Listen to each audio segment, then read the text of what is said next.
하나님 오늘 우리에게 주시는 말씀 욥기 8장 1절부터 7절까지 말씀입니다.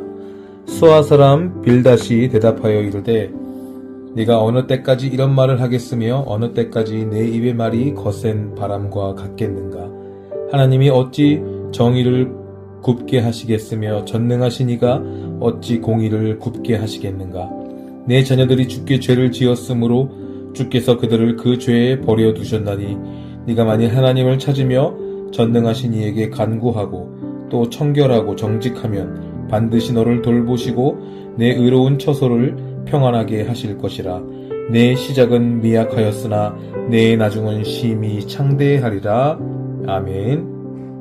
사랑하는 여러분, 오늘 이 시간에도 주님의 크신 위로와 평안이 여러분의 삶 가운데 가득하시기를 소망합니다. 우리가 신앙생활을 하다 보면 때로는 우리의 섣부른 조언이나 성경 지식이 도리어 누군가에게 깊은 상처를 남기는 안타까운 일들을 경험하곤 합니다. 오늘 살펴볼 욥기와 그의 친구 빌닷의 이야기를 통해 하나님께서 우리에게 진정으로 원하시는 위로자의 모습이 무엇인지 함께 나누어 보고자 합니다. 오늘 본문 보면 엘리바스에 이어 빌닷이라는 친구가 등장합니다. 빌닷은 지금까지 한결같이 경건하고 언행이 단정했던 욥이 억울함을 주장하며 울부짖는 모습을 보고 마치 그가 신앙을 버리고 무너지는 것처럼 여겨서 매우 놀랐습니다. 그래서 빌닷은 욥의 이러한 말들을 도전적이고 반항적이라고 규정해버렸죠. 빌닷은 전통 신학에 굳게 근거하여서 하나님께서는 인과율의 원리 즉 행위 회복에 따라 세상을 운행하신다고 확신하는 사람이었습니다.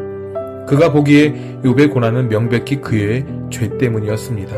극심한 고난을 받는 것은 죄를 지었다는 명확한 증거임에도 불구하고 욥이 자신에게 죄가 없는데도 하나님이 까닭없이 괴롭히신다며 계속 원망했기 때문에 빌닷은 분노를 느꼈습니다. 빌닷이 생각하기에 욥은 뻔뻔하고 불경하기 그지없는 상태였죠. 그래서 하나님은 세상을 보존하시는 공의와 정의의 하나님이신데 그분이 정의를 굽게 하신다는 욥의 주장은 무모하다고 반박합니다. 여러분, 사람이 자신의 신념에 갇히면 얼마나 잔인해질 수 있는지 아십니까? 빌닷은 욥이 더 이상 변명하지 못하게 할 심산으로 단호하게 꾸짖습니다. 어느 때까지 네 입의 말이 거센 바람과 같겠는가라며 말도 안 되는 무죄 주장을 입에 담지 말라고 몰아붙였습니다. 급기야 빌닷은 자녀를 잃은 극심한 슬픔 속에 있는 욥을 향해 거침없이 참담한 말을 쏟아냅니다. 네 자식들이 죽은 것은 그들이 지은 죄 때문이다.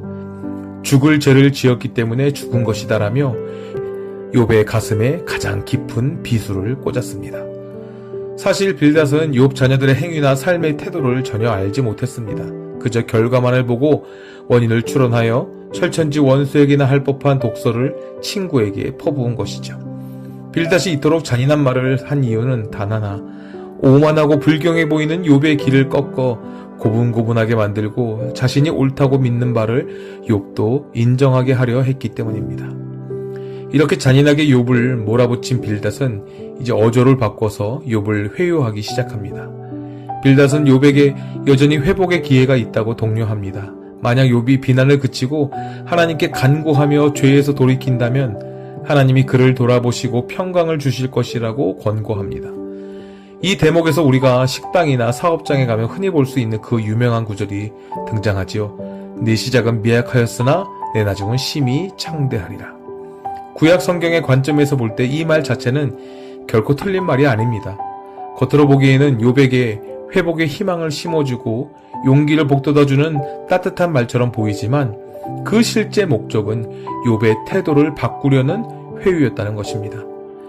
빌닷의 제안 밑바탕에는 욥이 철저히 죄를 인정하고 회개해야 한다는 전제가 강하게 깔려 있었기 때문에 욥은 결코 이 말을 은혜로 받을 수 없었습니다.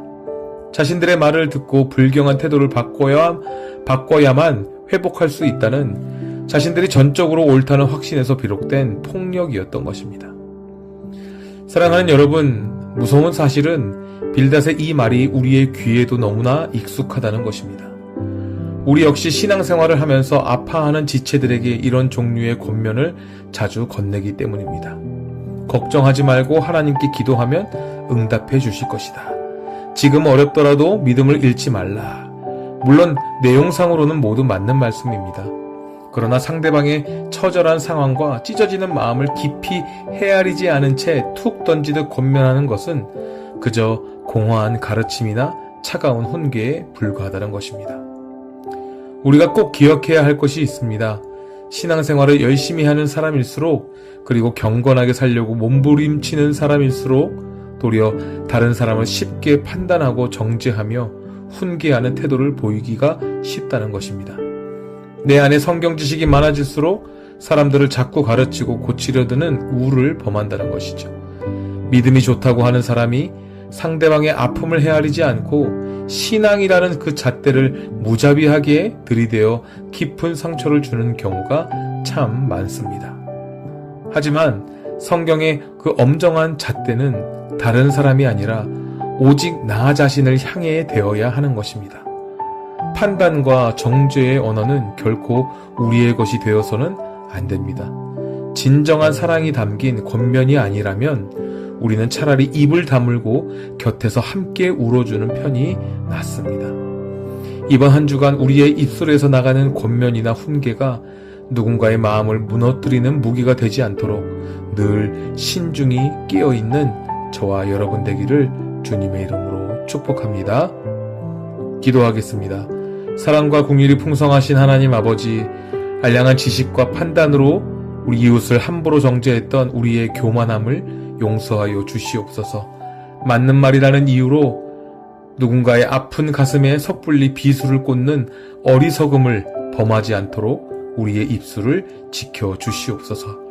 말씀의 그 엄격한 잣대는 오직 나 자신에게만 되게 하시고 고난받는 이웃에게는 따뜻한 사랑과 공감으로 다가갈 수 있도록 주님 인도하여 주시옵소서. 특별히 우리 동탄 즐거운 교회가 아파하는 자들과 함께 울어주는 참된 위로의 공동체가 되기를 간절히 소망하오며 모든 것 주님께 맡겨드립니다. 지금도 살아 역사하시는 예수님의 이름으로 감사드리며 기도드립니다. 아멘.